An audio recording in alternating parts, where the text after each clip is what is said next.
with Two Queers and a Truck. And I'm Billy James Gunn, and my sidekick, Christian Cano, partner in crime, is coming up next.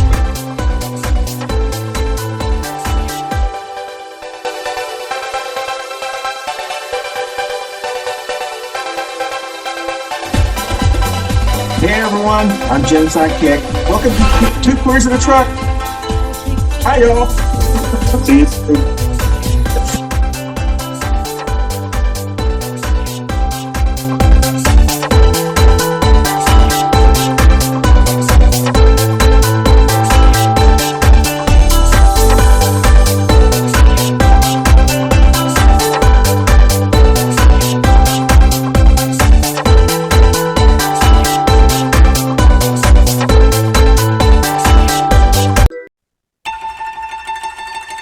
Good morning, everybody. It is Two Queers in a Truck time, and it's March 19th.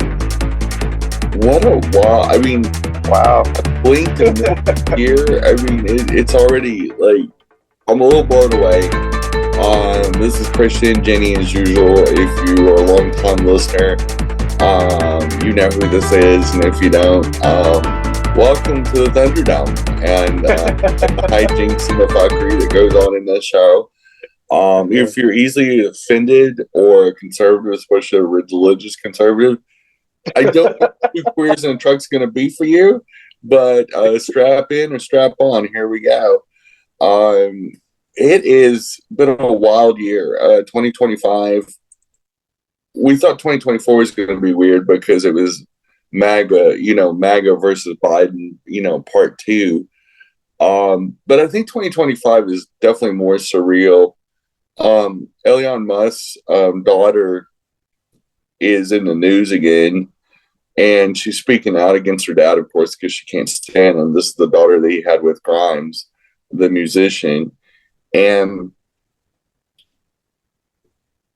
she basically stated that Elon wanted all boys, and specifically wanted her to be a boy, and it's one of those wild things that he's obsessed with trans people. He can't stand that his daughter's trans and female. He can't stand that, he can't dictate the terms of her life. And of course, she's, cracking back like left and right. And of course, Grimes isn't with Musk anymore because she made the wise decision to part ways with the man, just like many of his baby mamas do, because, other than procreation, he's definitely not a parent at all. And she even specifically said, my assigned sex at birth was a commodity that was bought and paid for. So when I was feminine as a child, and then it turned out to be transgender, I was going against the product that was sold. And I find it a very interesting take. And I think most of all, it's one of those things that Musk is so more worried. And I heard this comment the other day, and I'm not going to take credit for it. And Jon Stewart actually said it, and I think he said it best. Musk is so worried about his image. He's so worried about what people think. He wants to be the cool kid, and he's just a balding, chubby nerd, and a racist and a bigot. And you can tell he's just out of place. And money doesn't buy cool points. If you're a dickbag racist like he is, and he is a dickbag racist, and when you behave or operate at that level,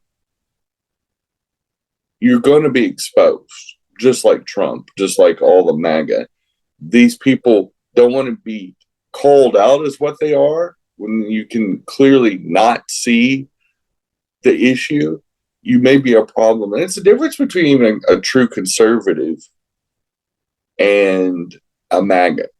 A true conservative wouldn't be a MAGA. An intellectual true conservative. And there are some intellectual conservatives out there that talk about the Constitution, Framers' intent versus the progress of the Constitution, understand constitutional law, understand the Constitution's a living thing.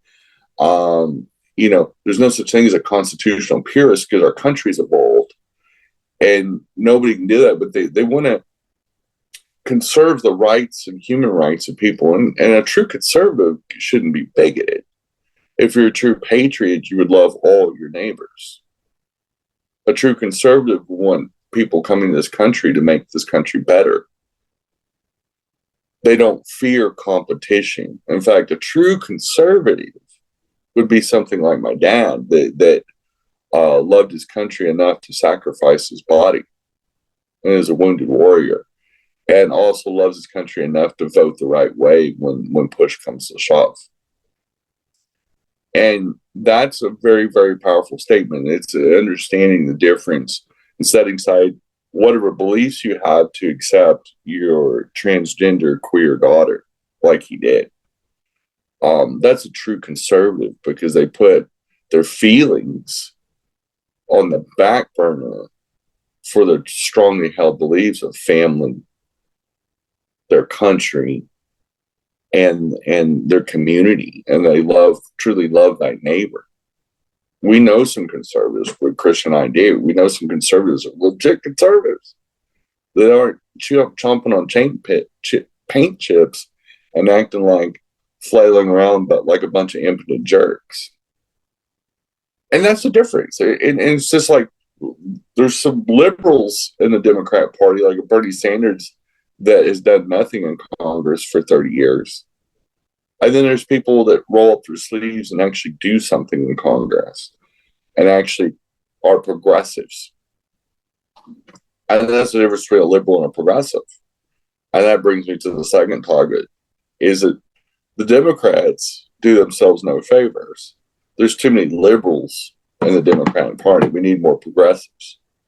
Major LGBTQ rights groups are coming after the Democrats, not the Republicans, because the Democrats are the one that failed.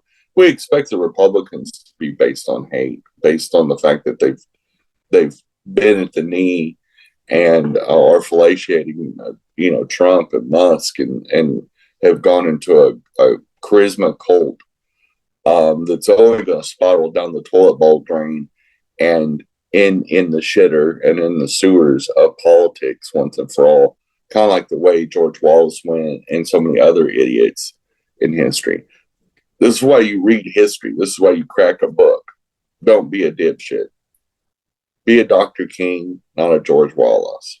That should be a fucking t-shirt.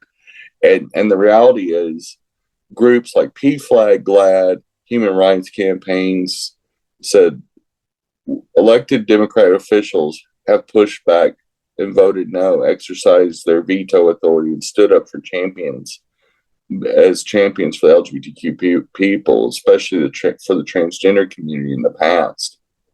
But the party's leaders simply must do more. It's not enough to vote in performative votes that you know you're going to lose. It's going on Meet the Press and other things and doing the things to stand your ground.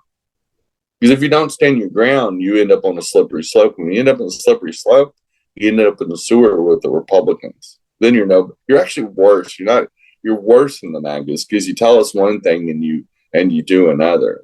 That's actually called hypocrisy. There's many Democrats that are liberals that also need a spine donation. They're low-key racist. They're low-key homophobic. They're low-key transphobic for sure.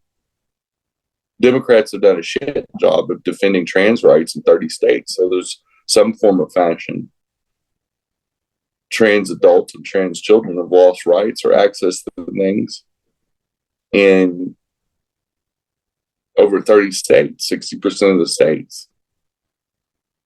And they're trying to do national bans on trans athletes because, there's so many trans athletes. There's so many college All-Americans that are transgender athletes. I can count none of them.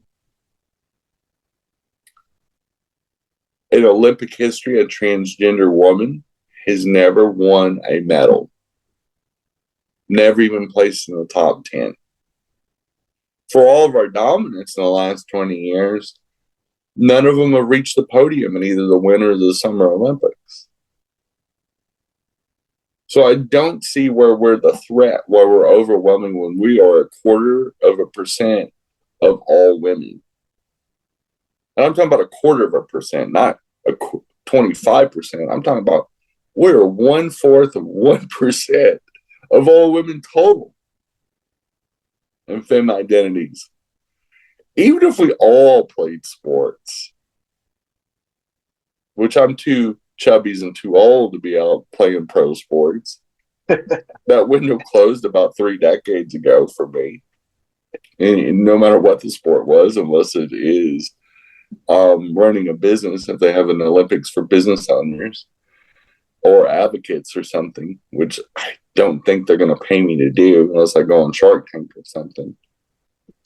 But my transgender status won't affect that no matter what, because it has nothing to do with my performance as a business owner. So, or a broadcaster, like on this show, or our coffee show, Coffee and Pandolce, which is on the same channels as this. Give it a watch, give it a listen. We're on the Book of the Face and all audio podcast deals. A little quick shameless mid-segment plug right before we go to a commercial break. Kind of a nice segue. That was pretty slick, pulling out a new bag of tricks. Sunday.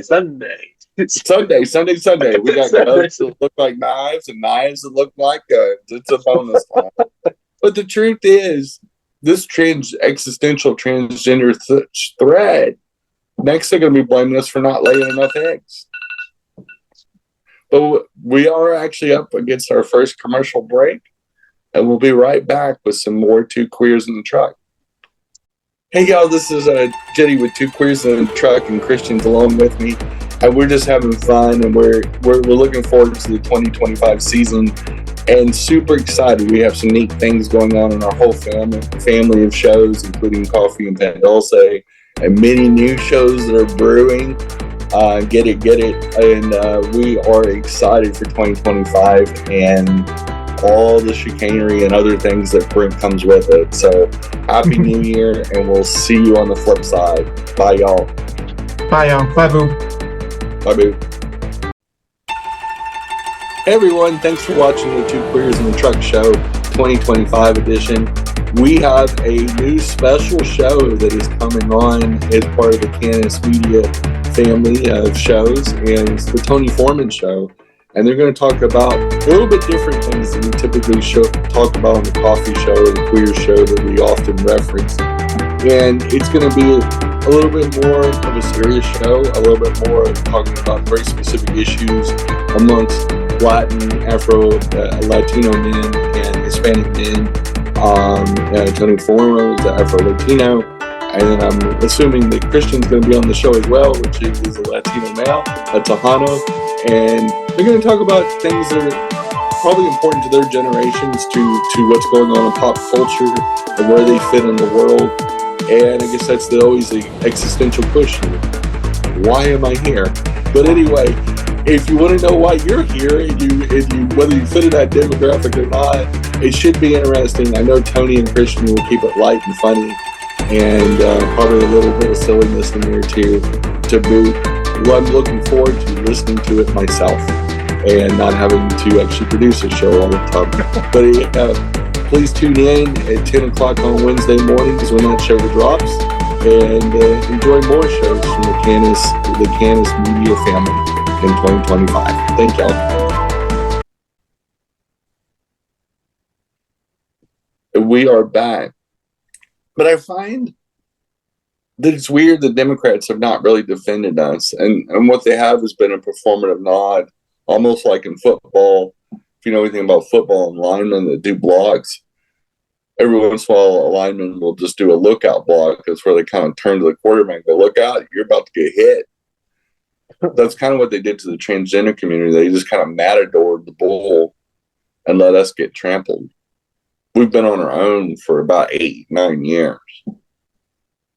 This shit should have got shut down with the bathroom bills and the military thing in 2015, 16, and 17.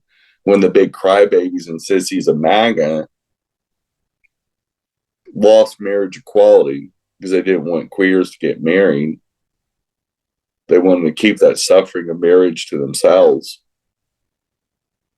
And it's very bizarre. It's very bizarre how one party can't mind their own fucking business and one party can't fucking mind the store. And the other political parties are just shit. To be a political party in 2025 means that you have no spine or you're ineffective. You're either completely inept and flaccid, and you definitely aren't hard, or you are a sellout or a show-off, a copycat or a save-ass. And it's sad. The political courage out there is mind-bogglingly.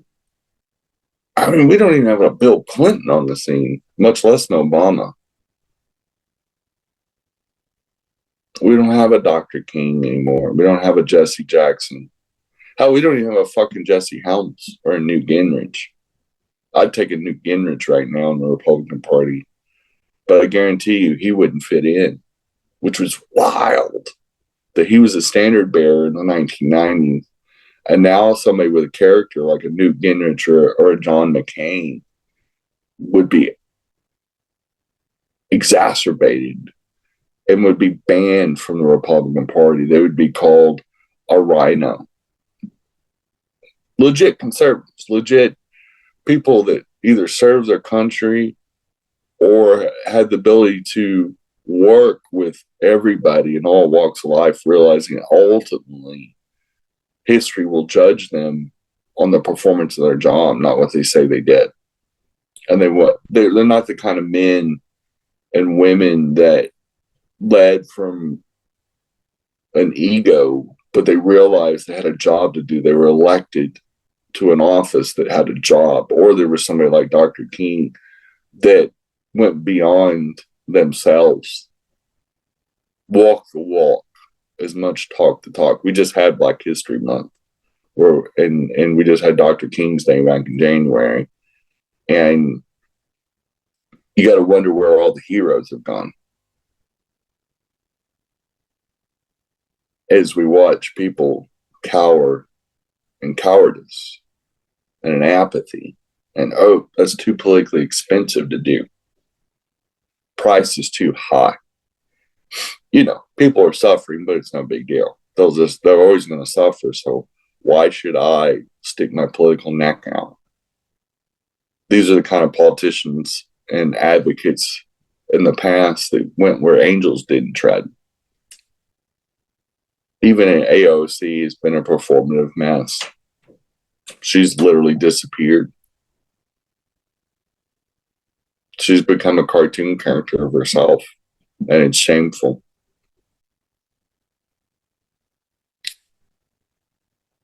On to the next segment, as I destroy the Democrat Party, or they destroyed themselves. Typically, the trash takes itself out.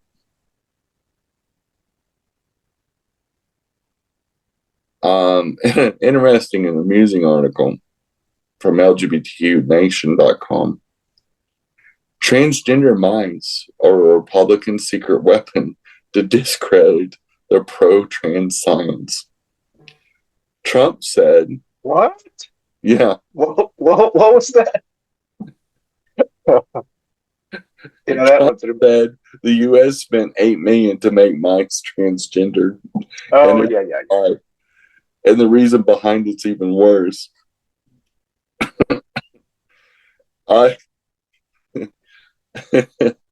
During his address to a joint session of Congress last week, Trump touted a claim that Biden administration had spent over $8 million making mice transgender.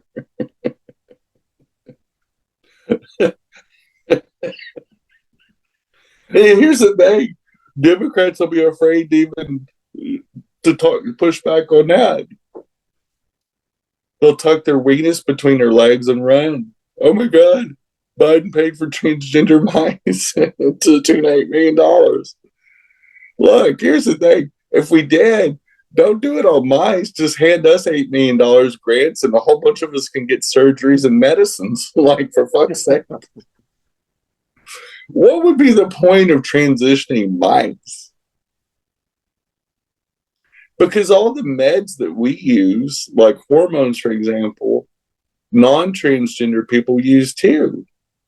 Gender-affirming care is gender-affirming care. Tons of men that are still identified as men take testosterone. Tons of men are low T for various reasons. Lack of production, diet, health reasons, etc., etc. I know tons of friends that are men that identify as men, assigned male at birth, to take testosterone for a ton of reasons. It's a steroid too. And same with women. It's called menopause. Many women have to take estrogen or testosterone to keep their health up because menopause shuts down those factories. There's also precocious puberty where 2 to 5-year-old children, especially little girls, start their puberty way too early, start getting periods at age 5. And that's what the puberty blockers were originally designed for. And then they realized, we can use this for trans girls and trans boys.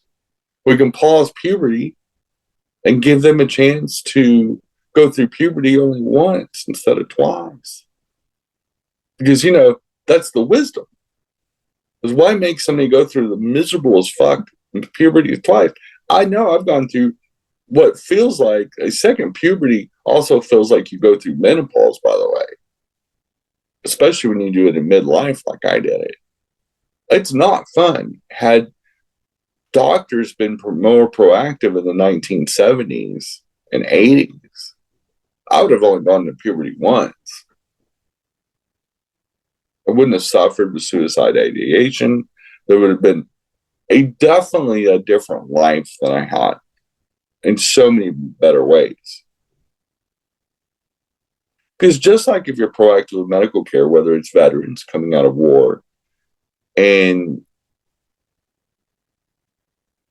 you're in a situation where healthcare is a premium, and we want to inoculate problems rather than letting it get worse.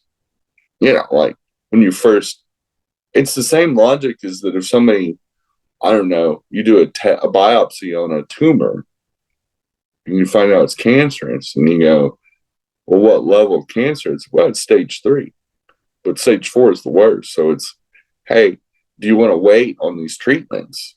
Because we want to make sure it's really cancer, even though it's stage 3 and it came back as a lymphoma, a carcinogen. But we'll go ahead and wait because we really want you to be really sick before we start treating you, knocking on death's door. Because we wouldn't want to unnecessarily give you too much chemo and kill that cancer too quickly. We'd hate for your body to go through that. We would rather you transition to death. We're up against our second break, and we'll be back with some more Two Queers in the Truck right after these messages. Hey, everybody, you can catch us on your favorite audio podcast platform, Spotify, and all Apple Store, the Google machine, and whoever else does podcasts. We're on there. We broke in, and we're staying. So enjoy the Two Queers in the Truck on your favorite audio podcast platform. Thanks for listening or watching. Bye, bye. Hey, everyone.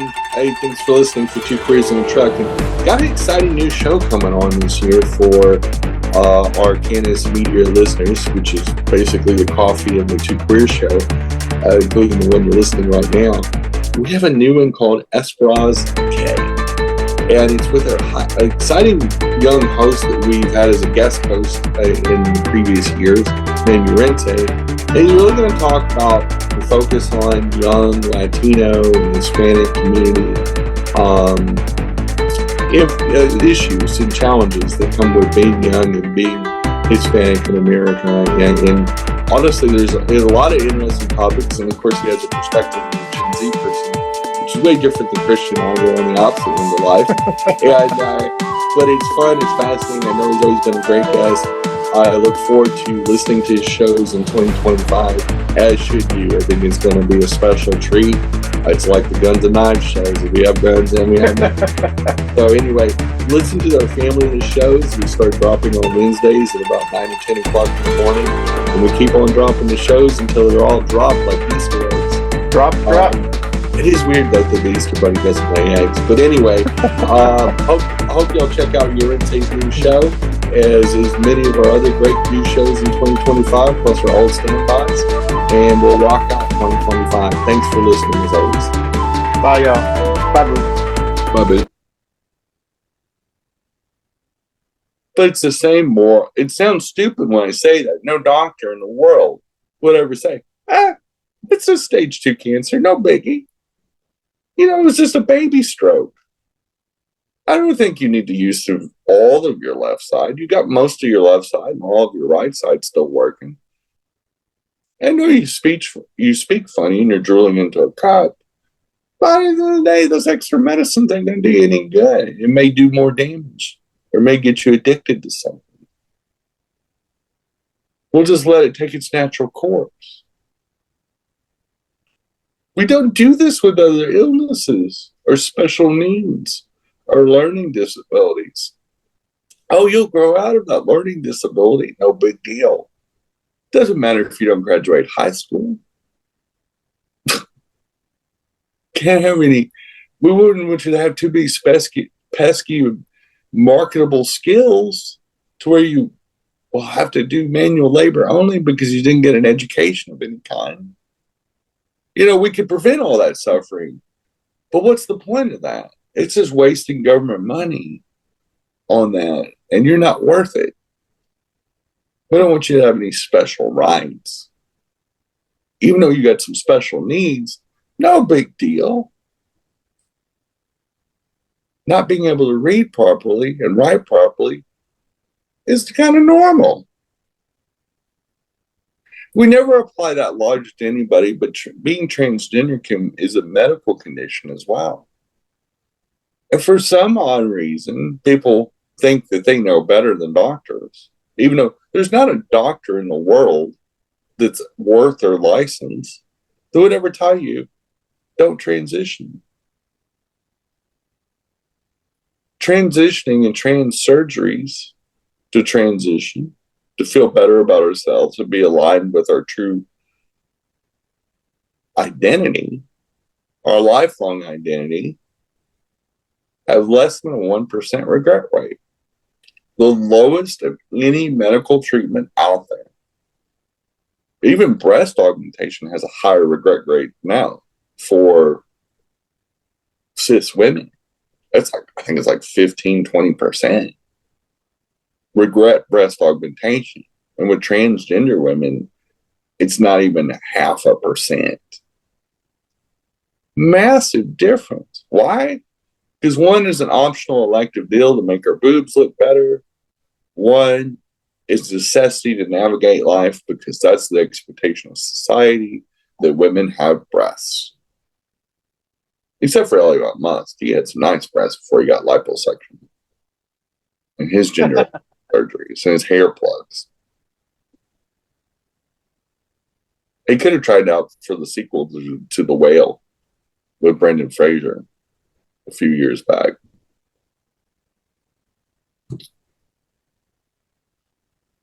I think SeaWorld called him and said he could be a mascot as well.